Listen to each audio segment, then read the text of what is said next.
yaş köydə uşaq. Bəli. Necə olub yadınızdan çıxıyor? Yenə ayın 17-si çıxmışam saat 11-dən sonra. Axşam saatlarında zəng gəlibdi ki, xəstəxanada adı şəkliniz adı çəkib atıblar belə. İddiaları qəbul eləmirsiniz də siz 4 gün uşağın... Xeyr, 4 gün deyil. Kim deyirsə yalan söhbət hamısı. Siz evdən çıxanda uşağı tək qoymuşsunuz, yoxsa necə? Evdə xəzika var idi. Nə yaşayırsınız? Bəli. Onun ümidinə qoymuşsunuz. Bəli. Sonra necə? Yəni mən çıxandan sonra güya uşaq ağlayıbdı, nə bilim narahat olubdu, polis çağırıbdı, polis güya aynadan girib, qapıdan girib, bilmirəm, belə. Uşağın ac olmağı... Yəni uşağı mən yedizdirib, sizdirib çıxartmışam evdən. Uşağın problemi var mı? Məsələn, bir soru var mı? Xeyr. Məsələn, bir rahatlik falan. Xeyr, heç nəyi.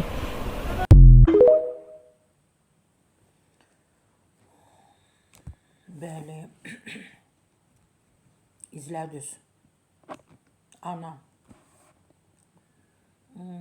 14 aylıq, belə olur da 1 yaş 4 aylıq uşağı, körpəni. Bətnindən, canından, qanından dünyaya gətirdiyi körpəni qoyur mənzilində çıxır gedir. Özdəki görsün nə deyir? Mən ona yemək vermişdim, qarnı tox idi. Hörmətli ana, gənc ana, 1 ay 4 aylıq körpəyə yemək verib tək, onu mənzildə qoyub getmək nə deməkdir? Hər birimiz bilirik ki, körpələri nəzarətsiz buraxmaq olmaz. O körpədir. Dili yoxdur söz desin. Küçüyə çıxa bilməz, kimisə səsləyə bilməz. Bilmirəm, son vaxtlar analar niyə belə edir? Öz eşitdiyimə görə digər uşaqları da var. Deyirlər, biri dedi 4-dür, biri dedi 5-dir. Demək, bu körpənlə bir yerdə bu qadının, gənc ananın 5-ci körpəsi var. Əgər sən bu uşaqlara analıq edə bilməyəcəksənsə, niyə bu körpələri dünyaya gətirirsən?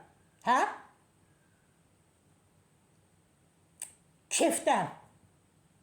Hansısa kişilə yatağa girməyə, kef çəkməyə, işrət yaşamağa görə bu körpələri niyə dünyaya gətirsiniz bu uşaqları?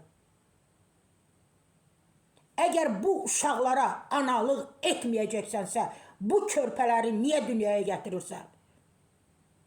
Elə mən o körpələrini atan, körpələrinə sahib çıxmayan, körpələrin, nə bilim, ağzına yastıq qoyub, burnunun üstünə yastıq qoyub, boğan analar, boğazına hansısa dərmanı, suyu tökən analar, ən körpə, belə təzə doğulmuş uşaqlara. Bu yad kişiyə görə, yad oğlanlara görə siz canınızdan, bətninizdən, nə bilim, bütün əzalarınızı sevən bir körpəni necə öldürə bilərsiniz? Necə tək qoya bilərsiniz? Necə sahibsiz qoymaq olar? Özünə haqq qazandırır. Eşitdiniz də? Mən ona yemək verib getmişdim. Siz nə danışırsınız? Necə körpəyə mən yemək verib evdən getmişəm? Lap körpəyə yemək verib 1 saatlıq evdən çıxmışam. Bu mümkün olan bir şey deyil. Ay hörmətli, bəzi axmaq, geri zəkalı, həyatını kişilərin üzərində quran, həyatını yataqda, seksdə quranlar, əxlaqsızda quranlar. Əgər bu körpəyə sahib çıxmayacaqsınızsa, doğmayın, dünyaya körpə gətirməyin. Sizin doğduğunuz bu körpələr yazıqdır.